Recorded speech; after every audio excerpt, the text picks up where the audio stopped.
मैं आज आपको एक ऐसी माँ के बारे में बताना जा रहा हूँ। उतना स्वाभिमानी, उतना देशभक्ति शायद ही किसी के अंदर होगी जितनी उस माँ के अंदर थी, और जिससे उस बच्चे ने जन्म लिया। महज 25 साल में ऐसा नाम कर गया कि सदियों तक कोई भूल ही नहीं सकता उस नाम को। ऐसी ही माँ ऐसे बच्चों को जन्म दे सकती है जो इतनी महान है, जिसे आप जितनी बार भी प्रणाम करें कम है। चलने फिरने की अवस्था ना होने के बावजूद जंगल से लकड़ियाँ बीन कर लाकर बाज़ार में बेचकर उससे अपना भरण पोषण करती थी। फिर भी इतना इनकम नहीं हो पाती थी कि सब कुछ ख़रीदा जा सके या खाया जा सके, तो कभी बाजरा कभी मक्का के आटे को पानी के साथ घोल कर पी गया।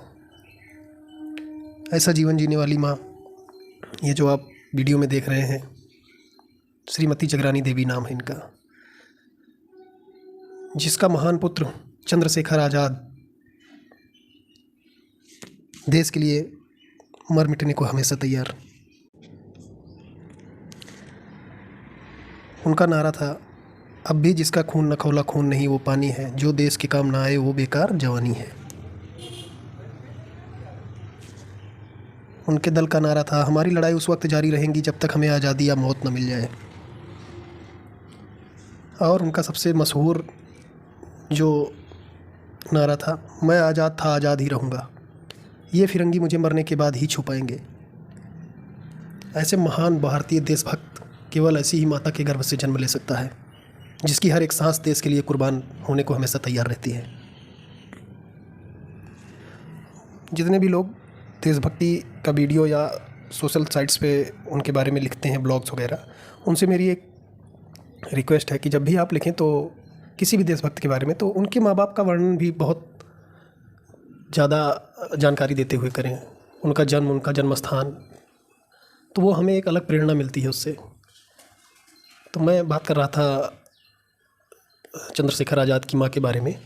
उनके बारे में मैं आगे बताना चाहता हूँ आप लोगों से कि जब चंद्रशेखर आज़ाद की शहादत हो गई तो उनके पति तो उसके पहले ही स्वर्गलोक को प्राप्त हो गए थे। तो उस माँ की अवस्था देखिए आप, अकेले जीवन जीना।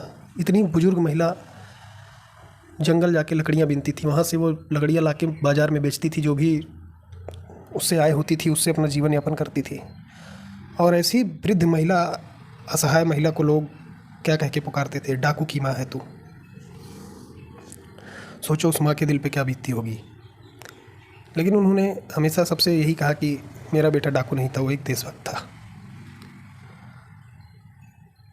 शायद उस समय लोगों को उतना समझ नहीं थी कि कैसे किसको बोला जाए।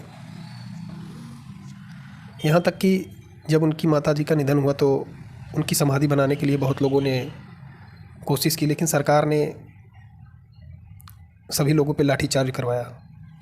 ऐसी महान माता की समाधि बनाने में भी कितनी सारी मुश्किलें आई। हालांकि बाद में वो समाधि बनी बहुत दिनों बाद। और उनकी माताजी के बारे में एक विषय ये भी है कि चंद्रशेखर आज़ाद जी के एक बहुत साथी क्रांतिकारी बहुत प्रिय थे, जिन्हें काला पानी की सज़ा हुई थी 15-20 साल के लिए। जब वो जेल से छूट के आए तो उन्होंने सबसे पहले चंद्रशेखर आज़ाद जी की माँ के बारे में पता लगाया, वो कहाँ पे है, उनको ढूंढा और उनको अपने साथ लेके घर आए। उनका नाम था सदाशिवराव मलकापुरकर।